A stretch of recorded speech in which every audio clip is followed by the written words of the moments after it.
bienvenue dans Version Française. Je vous propose de partager avec moi le meilleur de la mode, du design, de la gastronomie, de la création, de l'artisanat et de l'art de vivre en version très originale et 100% française.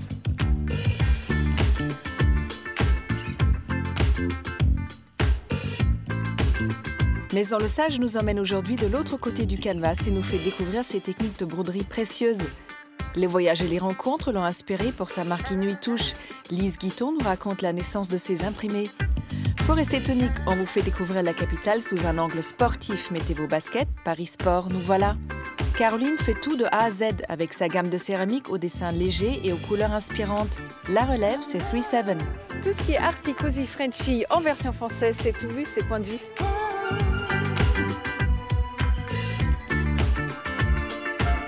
Vous avez raté le concours d'admission de Top Chef, mais vous adorez cuisiner? Devenez chef de votre propre cuisine avec Menu Next Door. Non aux barquettes surgelées, oui aux lasagnes homemade et partagées. Annoncez le menu, le prix et votre adresse et laissez d'inconnus gourmets venir à vous. Un pour tous et tous pour un tataki de saumon. Les jardins de la Fontaine à Nîmes est un des premiers jardins d'Europe. Entre pépites horticoles et vestiges antiques, rien ne vous laissera indifférent. Statues, vases et bien sûr fontaines vous plongeront dans une balade historico-botanique en plein cœur de la ville. Dans la collection 36 Hours de New York Times, je voudrais l'Europe. Dans cet ouvrage empli de jolies photos d'illustrations, vous trouverez comment optimiser vos 36 heures passées à Seville, Lisbonne ou encore Florence. Plus de 130 itinéraires proposés pour ces découvertes confidentielles et optimales. Ça donne envie de voyager, non? La confiture, tout le monde adore, c'est pas bonne maman qui dira le contraire. La chambre aux confitures donne un coup de peps au petit-déj avec ses délicieuses créations. Plutôt framboise, frappée ou champagne, figues, noix et cognac, et pourquoi pas églantine ou banane choco, de quoi vous lever du bon pied.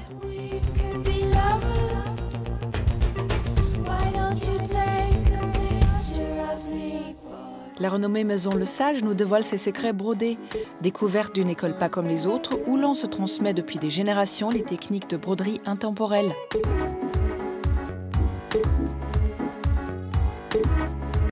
Faut-il présenter la Maison Le Sage dont les broderies parlent les tenues des plus grands couturiers? Depuis près d'un siècle, luxuriance et minutie se donnent rendez-vous sur ces métiers. Un savoir-faire classé parmi les métiers d'art de la maison Chanel. Mais ils sont nombreux à faire tour à tour confiance à cette maison familiale. Valentino, Schiaparelli, Alexandre Vauthier ou Christian Lacroix.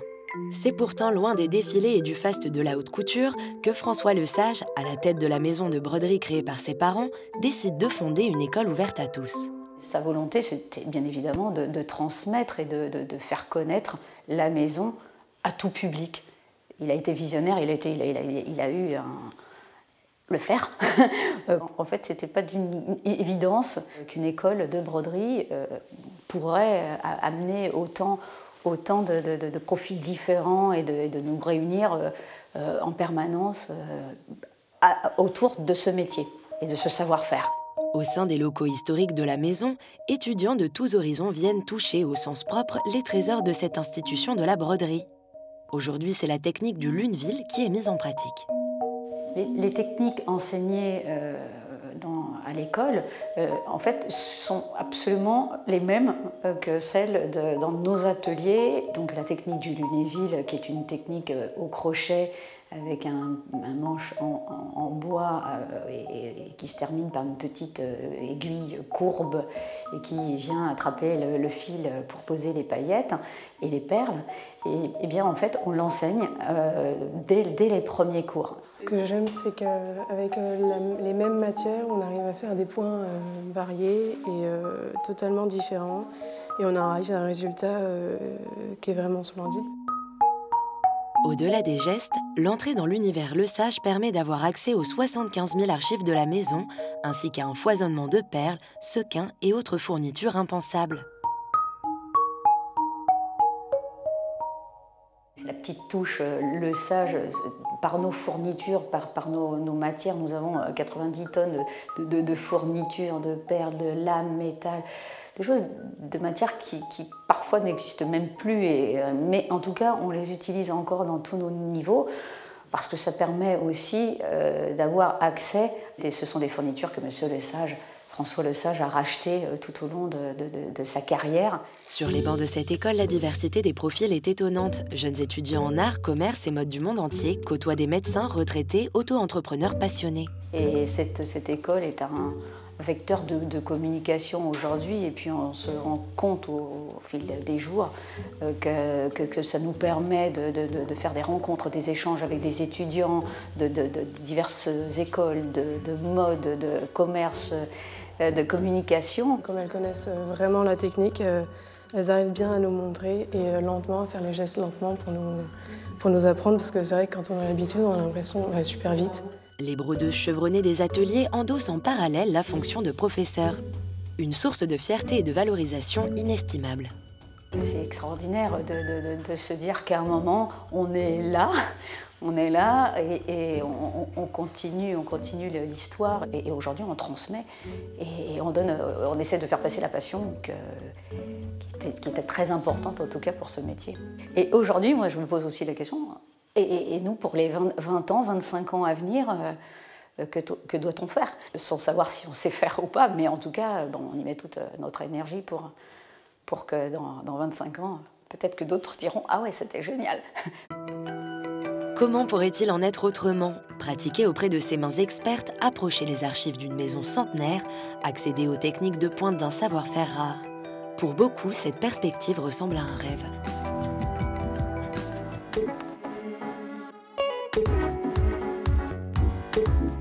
Des foulards comme des étendards fashion, ce sont les créations de Lise Guiton. Accompagnée de graphistes et designers, elle colore la baie de Somme où elle a établi ses quartiers. Voyage haut en couleurs.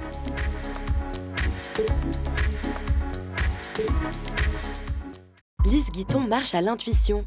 C'est ainsi qu'elle a enchaîné les expériences de styliste dans de grandes maisons aussi prestigieuses que variées. Cacharel, Princesse Tam Tam, Chevignon, Gérard Darel. De la lingerie à la déco de maison, Lise fait fi du côté compartimenté de ses mondes et impose son style, nourri de ses expériences et de ses nombreux voyages. Un jour, elle décide de lancer sa propre aventure, Inuit Touche, une marque d'accessoires implantée en baie de Somme. À l'origine de ce parcours multifacette, une formation atypique au studio Berceau, où elle côtoie les futurs grands noms du design et du stylisme. On nous apprenait à sortir en boîte de nuit, à regarder les gens dans la rue. Finalement, le dessin était totalement après tout le reste. On nous apprenait à voir, à réfléchir, à sentir, à s'imprégner des gens que l'on rencontrait. Ce qu'elle a appris, elle le mettra en pratique tout au long de son parcours, y compris lorsqu'elle lance sa première maison en 2010. Tombée sous le charme de l'Inde et forte de ses expériences multiples, elle décide de lancer son propre projet. Une première boutique d'écharpes à Saint-Valery-sur-Somme, puis des salons, le succès et le début d'une petite structure qui grandit peu à peu. Là encore, elle veut le faire à sa façon et c'est l'intuition qui parle. À l'image de son salon décoré par ses soins, Lise chine beaucoup et aime le mélange des cultures, des références, des univers. Une touche qu'elle a infusée dans sa marque. On aime beaucoup les mélanges chez Inuit Touche et on mélange absolument des imprimés, des carreaux, des rayures, les différentes ethnies, les années 60 avec les années 80, un mélange total de tout. Ce projet, c'est aussi un état d'esprit, celui d'avoir implanté sa marque chez elle, en baie de Somme, et de se nourrir au quotidien de la nature et des lumières inspirantes. Celui aussi de s'être entouré d'une équipe de gens du coin tout aussi attachés à cette région. Une structure humaine, loin du stress parisien, qu'elle avait choisi de fuir il y a déjà quelques années. C'est beaucoup plus facile en voyant la nature, les lumières et de ne pas se poser de questions par rapport à la difficulté d'une vie parisienne. C'est dans un ancien hangar à bateaux face aux écluses que ces bureaux ont pris leur quartier. Pas de métro, Lise vient à pied ou à vélo. C'est ici que dans une ambiance très familiale sont conçues les créations de la marque. Dans l'équipe, il y a notamment Mathilde, ancienne assistante de Lise, devenue son associée et directrice de création. Ensemble, elles déterminent les tons des collections. Une rayure, celle-ci. Celle-ci, peut-être qu'on pourrait la faire fonctionner et la mettre avec l'animalier de la saison, en bordure peut-être. Ce livre ancien fait partie du patrimoine français. La société l'a acheté à Drouot, je suis allée aux enchères. Et ce sont des archives qui datent du 19e, avec quantité de dessins de designers d'horizons différents.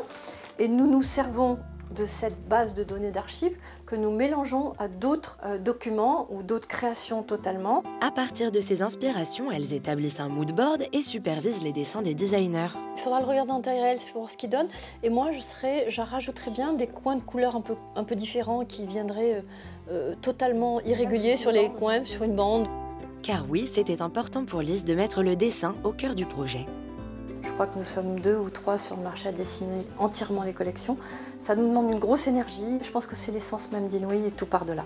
Des dessins comme ceux-ci, la type Inouï, peuvent prendre entre 5 et 7 jours pour réaliser l'ensemble du motif, puisqu'il n'y a pas de motif qui se répète. On est une équipe de 4 designers.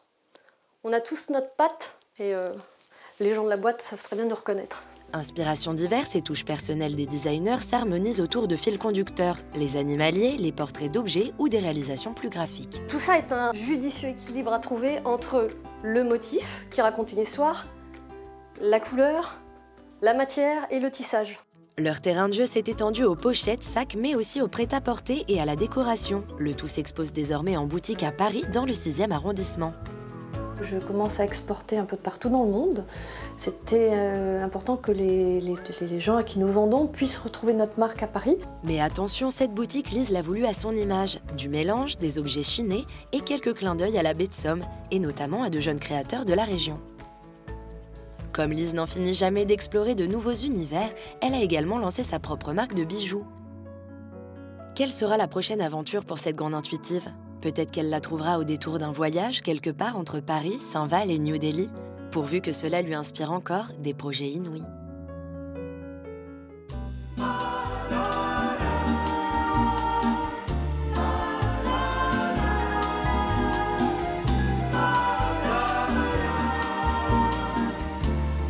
Bonjour Lise. Bonjour. Ça fait 20 ans que vous avez travaillé pour les autres et puis vous avez décidé, il y a 6 ans à peu près, de lancer votre propre marque. Quel était l'élément déclencheur pour ça? Alors, ce n'était pas vraiment une décision. Par hasard, à la suite d'un voyage, j'avais fait faire des écharpes pour une toute petite boutique que nous avions ouverte en baie de Somme. En fait, c'était là, la première boutique, c'était en baie de Somme. Oui, la première boutique est une minuscule boutique de 15 mètres carrés, de 16 mètres carrés en baie de Somme. Petite boutique labo où on ramenait des choses de nos voyages dans nos valises, en fait, au départ. Et suite à un voyage en Inde, je me suis amusée à faire un châle à pois avec une multitude de couleurs. Il y avait très peu de châles imprimés à l'époque. Et ça a été un succès immédiat. Et bien évidemment, m'est venue l'idée de développer ma propre marque avec en fait la personne qui me suit depuis le début, qui était mon ex-assistante et ma collaboratrice. Et de ce fait-là, nous avons démarré notre société. Si tout a commencé avec une écharpe à pois, on sait que vous marchez à l'intuition. Oui. Alors, comment ça marche l'intuition en fait? Alors c'est vrai, je marche à l'intuition depuis tout le temps, je ne le savais pas à l'époque. Je le sais un petit peu plus maintenant parce que j'ai vraiment réfléchi sur ce problème-là. Toutes mes décisions importantes ont été prises par une petite voie que j'ai suivie depuis le début. Mais les fournisseurs aussi qui vous ont aidé à créer la marque, eux aussi, ils ont eu une très bonne intuition du coup? Oui. Parce qu'on ne monte pas comme ça, juste une structure comme la vôtre. Tout à fait, c'est-à-dire que je suis allée très souvent en Inde tout au long de ma carrière, par amour pour ce pays, mais aussi pour mon travail. Et au fur et à mesure, les fournisseurs qui m'ont vu, je pense, évoluer, et il y en a un de ceux-là qui m'a proposé une collaboration et qui m'a fortement aidée et qui m'a même carrément proposé de financer ma première collection et était derrière moi pour les livraisons et m'a terriblement aidée et m'a portée en tous les cas pour notre première collection et nous a aidés à démarrer. L'Inde, c'est la baie de la Somme bis, en quelque sorte? L'Inde, c'est radicalement différent, c'est-à-dire que les couleurs que vous choisissez en Inde sont fondamentalement différentes de celles en baie de Somme. Et d'ailleurs, ça nous joue des tours de temps en temps. Nous dessinons tout entièrement en baie de Somme. Et après, nous allons porter nos dessins chez nos fournisseurs pour les réaliser en étant là et en leur expliquant absolument nos envies et nos besoins. Lise, d'un côté, il y a les écharpes, les sacs, un peu de mode, mais d'un autre côté, il y a les bijoux aussi. Et ça, c'est une histoire un peu plus ancienne. Oui, les bijoux, c'est en allant toujours en Inde. C'était très pratique et facile. J'allais à Jaipur travailler. Et donc, j'ai rencontré plusieurs bijoutiers. J'ai bien évidemment eu envie de faire mes propres bijoux, puisqu'en fait, l'histoire a démarré comme ça. J'ai commencé à me faire une bague, une paire de boucles d'oreilles. Et puis, pareil, on a commencé à me demander une bague, une boucle d'oreille. Et c'est devenu une vraie collection, puisqu'aujourd'hui, je diffuse mes produits dans des boutiques assez connues. Donc, vous êtes au début d'une grande aventure. qui est Inuit Touche. Comment vous voyez la marque dans 10 ans, si vous pouvez vous projeter un peu? Alors j'ai réfléchi très récemment, puisque jusqu'à maintenant j'ai un petit peu avancé le nez, on va dire, dans mes dessins, dans mes voyages, puisque je voyage énormément. Je fais 5 voyages par an en Inde, qui me prennent quand même beaucoup de temps. Aujourd'hui, nous diffusons dans le monde entier. J'ai 400 points de vente en France.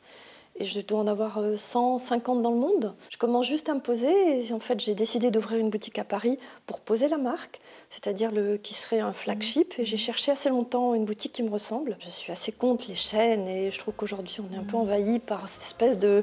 Voyageant énormément, je vois toutes les boutiques qui se ressemblent dans le monde entier.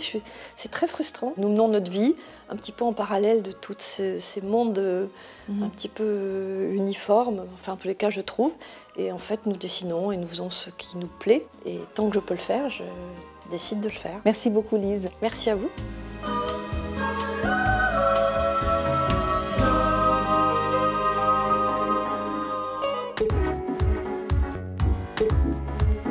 Vous pensez que Paris manque d'espace où se dépenser? Détrompez-vous. Aujourd'hui, balade urbaine mais sportive à Paris, faire sa gym dans les airs ou encore golfer le long des quais, c'est possible.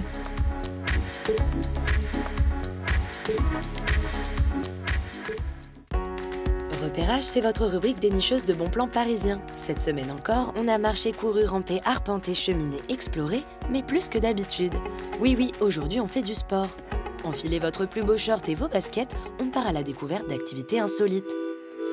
On commence en douceur avec une activité qui mêle détente et effort physique. Bienvenue dans un cours de Fly Yoga. La méthode de yoga aérien Fly Yoga, c'est une méthode qui consiste à utiliser un hamac suspendu dans le plafond pour élever le corps et le décompresser sur les articulations principalement et aussi nous apporter beaucoup de bienfaits d'un point de vue émotionnel. Florie Ravinet, fondatrice de la méthode Fly Yoga en 2008, l'a développée avec l'aide de kinésithérapeutes, ostéopathes et psychomotriciens. Mêlant le yoga et le tissu aérien, discipline issue du cirque, cette méthode a de nombreuses vertus pour le corps et l'esprit. Sur le côté physique, ça tient du fait qu'on est suspendu, soutenu et que du coup nos articulations sont légères, donc notre corps va être beaucoup plus léger. Donc on a une détente physique très rapidement et puis en même temps on peut travailler aussi musculairement parlant. D'un point de vue psychique, le hamac est également un cocon de calme et d'apaisement et un outil de lâcher prise. Un cours commence avec une phase de méditation et d'échauffement avant de procéder à des figures plus aériennes. Les cours suivent des thématiques variées, initiation, santé du dos, parents-enfants, pilates ou encore des formules plus acrobatiques.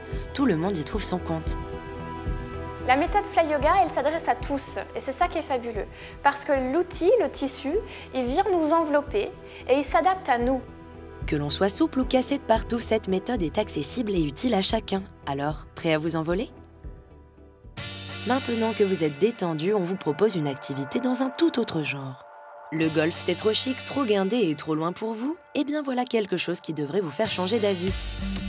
Cette bande d'amis est bien en train de peaufiner son swing à côté de l'université Paris Diderot. Et oui, ce sont des amateurs de street golf. Le street golf, c'est le principe de jouer au golf dans la rue. On en est venu à jouer au street golf parce qu'avec des potes, donc Phil qui a créé l'association de 19e Trou, on est des golfeurs à la base et du coup en région parisienne c'est compliqué d'aller faire un golf qu'on soit motorisé ou non. Désormais, Paris est leur terrain de jeu. Une fontaine jaune, une table, un cendrier, une statue, une poubelle, chaque cible et chaque parcours est décidé par le groupe, puis les règles sont les mêmes qu'au golf classique.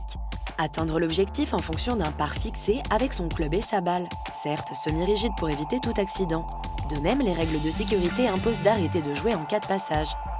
Pas de pelouse mais du béton, pas de golfette mais des vélib, pas de tee mais des bouchons de bouteille, oui, mais avec le même goût de la précision.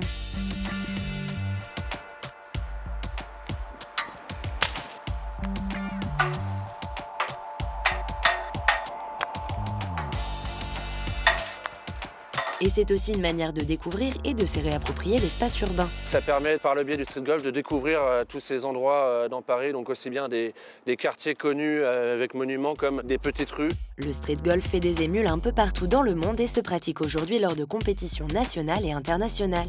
Devenir un Tiger Woods de la rue, ça vous dit? À vos clubs! C'est l'heure de la troisième mi-temps de notre parcours sportif. On vous emmène au Gosima Ping Pong Bar. Ambiance coupée liftée et pinte de bière.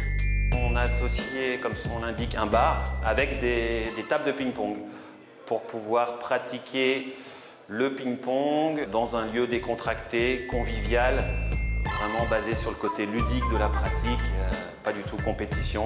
Dans cet ancien garage à la déco décalée, sur 2 niveaux, 8 tables de ping-pong sont disponibles à la location. Venez jouer à 2 ou à 12 selon vos envies, le matériel est prêté. Mais le lieu ne veut pas s'effacer derrière le côté ping-pong, c'est un bar, un vrai. On a voulu faire un vrai bar. On ne voulait pas que ça soit un gymnase avec une buvette. Donc on a des vrais barmen, on fait des cocktails originaux. Pareil au niveau de la restauration, on travaille avec des bons produits. Le Gossima accueille également événements en tout genre. DJ, tournois, salon de coiffure éphémère, l'ambiance festive et branchée est toujours au rendez-vous. Et quand vous claquez un smash, c'est un verre de mojito à la main. Et ça, c'est plutôt classe. Bon, bah voilà, maintenant vous êtes des sportifs, des vrais.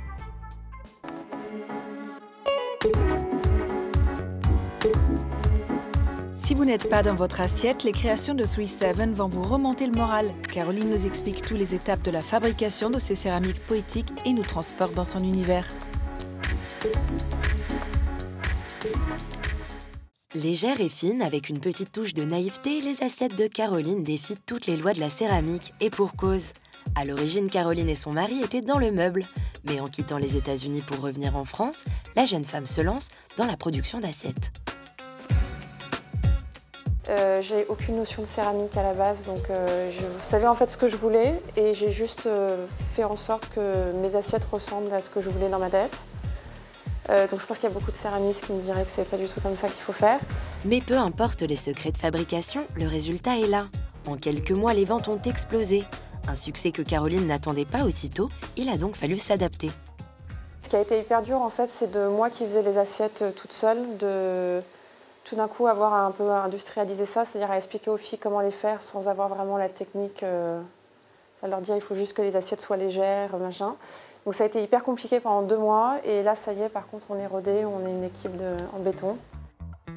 En attendant, l'équipe donne plutôt dans la céramique. On a donc voulu connaître quelques techniques de fabrication, sans que Caroline nous révèle tous ses petits secrets bien sûr. Les assiettes c'est comme de la craie, donc ça casse hyper facilement. Donc il faut en fait les attraper sans mettre de pression dessus. Après le ponçage, les assiettes passent un petit séjour au chaud. Comprenez une cuisson à 1000 degrés pendant 36 heures. C'est toujours un jeu de construction de bâtir les fours suivant les tailles d'assiettes qu'on a. On va essayer d'en faire entrer un maximum, de perdre le moins de place possible en fait. Une fois les assiettes cuites, Caroline va pouvoir les dessiner, avec là encore une technique assez particulière. Une fois que j'ai décidé le dessin que je voulais, la dimension, je sais proportionnellement à l'assiette que c'est le bon. En fait, je le repasse sur un papier calque et ensuite je perce tout le long des lignes des tout petits trous avec une aiguille. En fait, ça va me permettre de le transférer sur les assiettes comme un pochoir.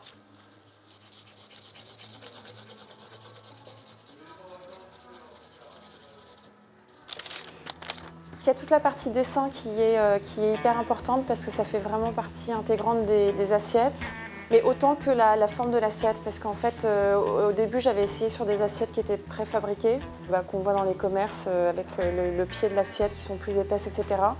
Et en fait, c'est très moche sur des assiettes normales.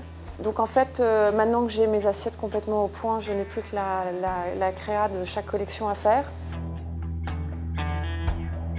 En fait, c'est un procédé qui est tellement long, la céramique. Il y a vachement de gens qui me demandent combien de temps ça me prend à faire une assiette. Mais entre le moment où on fait l'assiette, où il y a 3 jours de séchage, ensuite il faut la poncer, ensuite elle passe dans un premier four pendant 36 heures, ensuite on la sort du four, on la dessine à la main, on la peint, ensuite elle est émaillée, puis elle repasse dans un deuxième four pendant 24 heures. Mis bout à bout, je pense qu'une assiette qui est faite aujourd'hui, elle ressort dans un peu plus d'1 semaine, finie. Et comme le dit si bien Caroline, la céramique, c'est avant tout un travail perpétuel, du temps et beaucoup de patience. Le meilleur moyen d'apprendre, c'est plus on les fait, plus on se rend compte des erreurs d'épaisseur, de pourquoi ça casse, de pourquoi l'émaillage n'est pas parfait, etc. Et je pense que c'est vraiment en les faisant que je me suis perfectionnée, quoi. Plus tard, Caroline aimerait développer des séries exclusives pour des boutiques ou des hôtels. Mais pour l'instant, la jeune créatrice préfère ne pas brûler les étapes. Chaque chose en son temps, Caroline le sait. En céramique, il vaut mieux ne pas être pressé.